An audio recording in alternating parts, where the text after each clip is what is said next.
हर मोड़ पर हर जगह मुझे ही पाओगे, यानी कि टैक्स।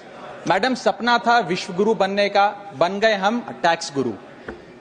और इतना टैक्स जो भारत की आबादी सरकार के खजाने में डालती है, उसके बदले सरकार जनता को देती क्या है, ये बहुत बड़ा सवाल है। कौन सी ऐसी हाई क्वालिटी सर्विस है जो फ्री ऑफ कॉस्ट जनता को दी जाती है? क्या हमें quality health care free of cost मिलता है? नहीं मिलता। क्या हमें वर्ल्ड क्लास एजुकेशन मिलती है? नहीं मिलती। क्या हमें फ्री वर्ल्ड क्लास ट्रांसपोर्टेशन मिलता है? नहीं मिलता। क्या हाई क्वालिटी रोड्स मिलती हैं? अगर अच्छी हैं तो टोल टैक्स भरना पड़ता है। क्या 24 घंटे 7 दिन बिजली आती है? नहीं आती। तो इतना सारा जो टैक्स सरकार इकट्ठा करती है, उसका करती क्या है? इसीलिए मैं कहना चाहता हूं दैट वी इन इंडिया पे taxes like in developed countries to get services like in sub-Saharan countries.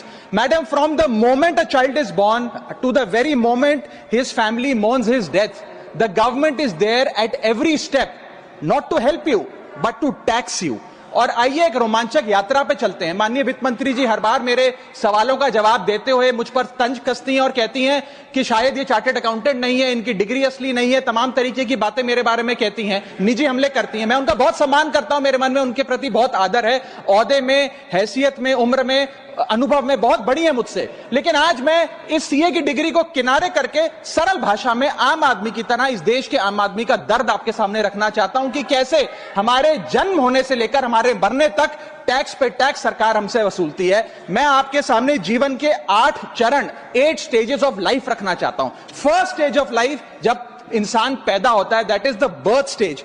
बच्चे के पैदा होने से पहले, उसकी आंखें खुलने से पहले जो उसको वैक्सीन लगती है, उस पर 5% जीएसटी लगता है। जिस अस्पताल में बच्चा पैदा होता है, उस हॉस्पिटल के कमरे के चार्जेस पर अगर 5,000 रुपए से ज्यादा का कमरा हो तो 5% जीएसटी लगता है। बेबी केयर के आइटम्स पे 5% जीएसटी लगता है। और अगर उसके माता पिता बच्चे के पैदा होने पर मिठाई बांटे तो मिठाई पर 5% और चॉकलेट पर 18%, 28% जीएसटी लगता है। दूसरा चरण जीवन का इन्फेंसी और चाइल्डहुड, यानी कि बचपन।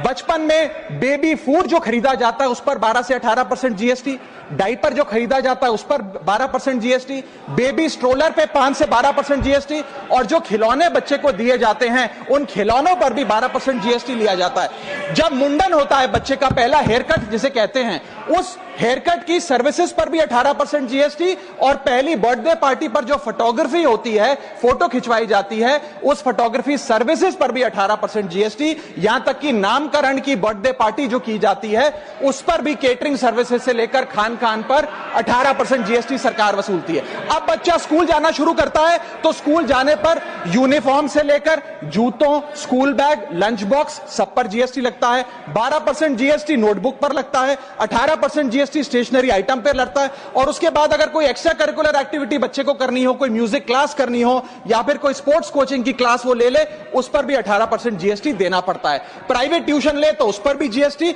और पहली साइकिल जो बच्चा खरीदता है उस पर भी 12% जीएसटी देना पड़ता है। तीसरी अवस्था जीवन की, टीनेज ईयर्स, ये वो काल होता है जो सबसे मस्त मौला टाइम होता है जीवन का, बेहतरीन बेफिक्री का।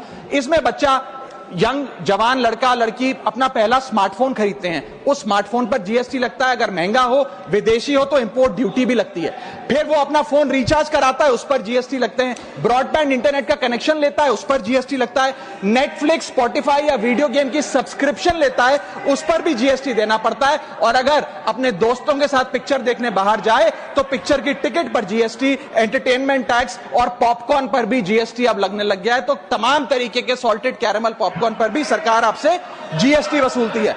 इस बीच जब आप 18 साल के होते हैं और पहली बाइक या पहला स्कूटर खरीदते हैं, उस बाइक और स्कूटर पर आपसे जीएसटी लिया जाता है, व्हीकल इंश्योरेंस पर जीएसटी लिया जाता है, और उसके बाद रजिस्ट्रेशन टैक्स और रोड टैक्स के नाम पर भी पैसा लिया जाता है। जीवन की चौथी अवस्था, fourth stage of life, higher education की।